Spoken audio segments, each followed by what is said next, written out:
She's faking it for money. My cousin Brenda sneered into the federal fraud hotline, watching through my living room window as I struggled to move my wheelchair over the door threshold. I just saw her stand up and walk to get her mail, disability fraud at its finest. What she didn't see was me collapsing on the porch 30 seconds later, or recognize the federal investigator who arrived 2 weeks later as the mother whose premature daughter I'd kept alive through a 72-hour crisis when every other nurse had given up hope. The knock came at 9 a.m. sharp on a Tuesday morning. I'd been awake since 4 a.m., not from pain, though that was constant, but from the anxiety that had plagued me since receiving the official notice. Federal Disability Investigation. Complaint #FD7829. Signed, sealed, and delivered to shatter what little stability I'd managed to build since the accident. I wheeled myself to the door, every push against the wheels sending lightning through my damaged spine. Good days, I could walk maybe 10 steps. Bad days, I couldn't feel my legs at all. Today was somewhere in between sensation but no cooperation, like my lower body was receiving signals in a language it no longer understood. The woman at the door wore a navy suit and carried a briefcase that screamed government efficiency. Her face was all business until our eyes met. Then something shifted, a flicker of recognition that transformed her professional mask into something achingly human. "Sarah," she breathed, and 19 years collapsed into nothing. "Mrs. Chun." I gripped the wheelchair arms tighter. "I mean, investigator. It's Agent Valentina Reeves now," she said quietly. "Different last name.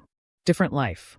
But I never forgot the nurse who spent 3 days straight keeping my Elena alive when everyone said she wouldn't make it. I remembered. God, how could I forget? Baby Elena, born at 24 weeks, barely larger than my hand. The NICU doctors had given her a 5% chance. Her mother, this woman now standing in my doorway with a federal badge, had been 17, terrified, alone except for parents who'd wanted her to let the baby go. "Is Elena?" I couldn't finish the question. 19 years old, Valentina smiled, the expression cracking her professional facade. Pre-med at Northwestern. Wants to be a neonatologist. Her voice caught, because of the nurse who told her mother that 5% was still a chance worth taking. We stood there, the weight of shared history making the present impossibly complicated. Finally, she straightened, professionalism reasserting itself. "May I come in? We need to discuss the complaint." I wheeled backward, letting her pass. The morning light caught the silver in her hair. She'd been so young when I knew her, barely older than a child herself. Now she carried authority like armor. "I have to ask," I said as she settled onto my couch. "Is this even legal? You knowing me? I should recuse myself," she admitted. "Protocol demands it. But I pulled the case file as soon as I saw your name. I needed to know." She paused, choosing words carefully. "I needed to know if the woman who saved my daughter was really committing fraud." "I'm not," I said simply. "But my cousin Brenda thinks any day I can walk to the mailbox means I'm faking paralysis for money." "Tell me what happened," Valentina said, pulling out a recorder. "Official statement. Start from the beginning." So I did. The night shift at Regional Medical that ended with a drunk driver running a red light. My car crumpled like paper. Spinal cord injury at L2-L4, partial paralysis, nerve damage that turned my nervous system into a sadistic random number generator. Some days I could stand. Some days I couldn't feel below my waist. Every day hurt in ways I couldn't adequately describe. "I kept working," I said, hating how defensive I sounded. "Tried to go back to nursing. Made it 3 months before I collapsed during rounds. The hospital let me go, liability issues. That's when I applied for disability. And the cousin? Brenda." I laughed bitterly. "She lives across the street. Appointed herself my watchdog after she found out I was getting benefits. Takes photos through my window. Videos me on my good days when I can walk short distances. Ignores the bad days when I can't get out of bed." "Why?"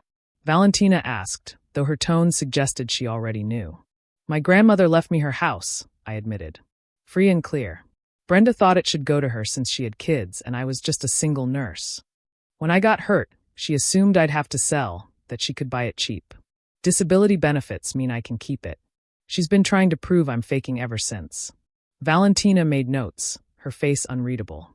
"Show me your medical records." I wheeled to my filing cabinet. Everything organized, categorized, ready. 3 surgeries. 18 months of physical therapy. Pain management clinics. Neurological evaluations. The paper trail of a body that betrayed its owner randomly and viciously. She reviewed everything methodically. Your cousin's report includes 11 instances of observed walking. 11 good moments out of how many bad ones she didn't see. I pulled up my phone, showing her my own documentation. I filmed my bad days. Started after her second complaint. Here, this was last Tuesday. The video showed me trying to stand from bed, legs buckling, catching myself on the nightstand. The timestamp read 6:23 a.m. Brenda's evidence of me walking that same day was timestamped 4:47 p.m., 11 hours and a heavy dose of pain medication later. She doesn't understand invisible disabilities, I continued. Thinks paralysis means never moving, like in movies. She doesn't see the nerve storms, the muscle spasms, the days when standing feels like stepping on glass.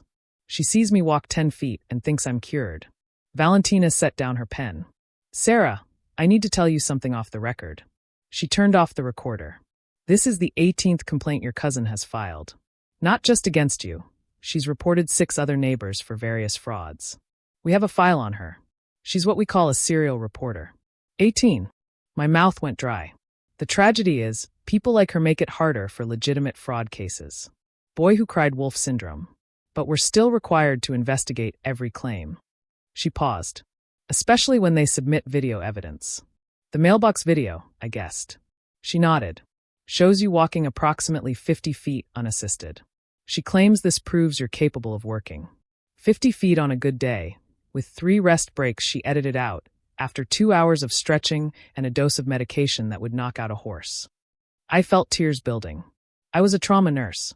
I saved lives. You think I wouldn't rather be doing that than fighting to prove I'm broken enough for $1,200 a month? I know, Valentina said softly. I remember the nurse you were. 3 straight days with Elena. You refused to leave even when your shift ended. Said you'd started with her and would stay until. She swallowed.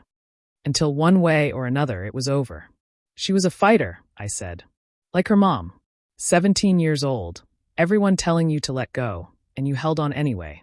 Because you told me she was still fighting. That as long as she kept fighting, we had to fight too.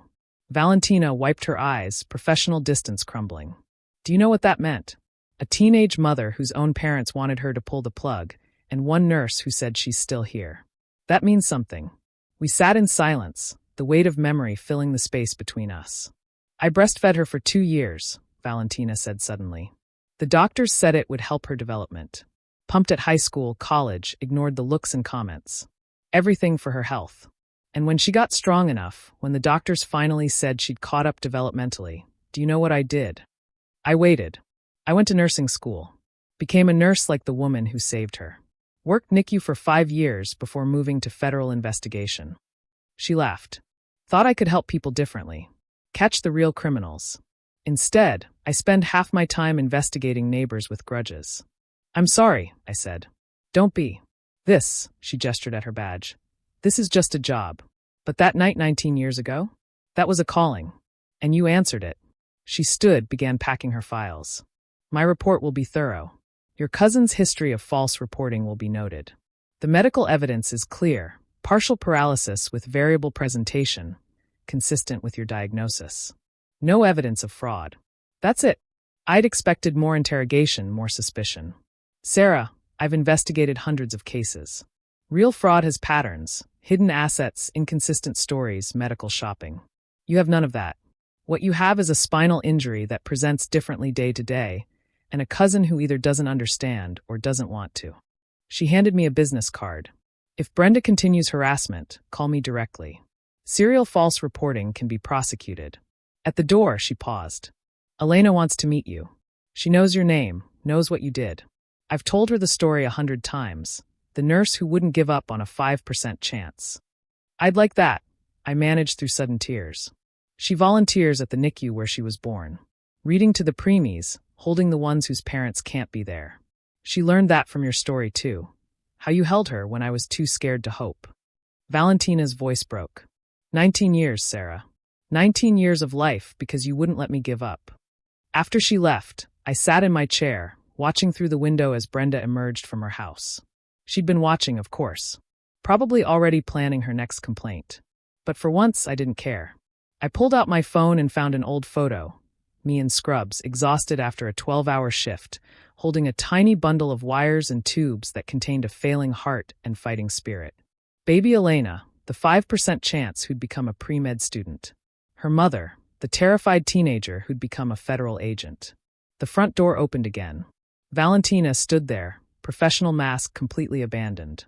"I forgot to say thank you," she said. 19 years late, but thank you for saving my daughter. Thank you for saving me. Thank you for being the nurse who saw possibility where everyone else saw futility. "Just doing my job," I said automatically. "No." She shook her head firmly. "Plenty of nurses do their jobs. You did more. You gave a 17-year-old girl permission to hope. That's not a job. That's a gift." She left again, and this time I let the tears fall freely. Through my window, I could see Brenda on her porch, phone in hand, probably already calling the fraud hotline with new evidence. Let her. The investigator had seen me, really seen me. Not the broken body or the disability payments or the good days that looked like fraud to untrained eyes. She'd seen the nurse who'd refused to give up on a 5% chance. And sometimes that's all any of us need. Someone who remembers who we were before we became what we are. Someone who knows that walking 50 feet on a good day doesn't erase the 100 bad days when we can't. Someone who understands that invisible disabilities are still real, that partial paralysis is still paralysis, that fighting for basic support isn't fraud, it's survival. Elena wanted to meet me. 19 years old, pre-med, volunteering where she'd once fought for life. I'd held her when she weighed less than a pound, and now she was holding other tiny fighters, completing a circle I'd never imagined.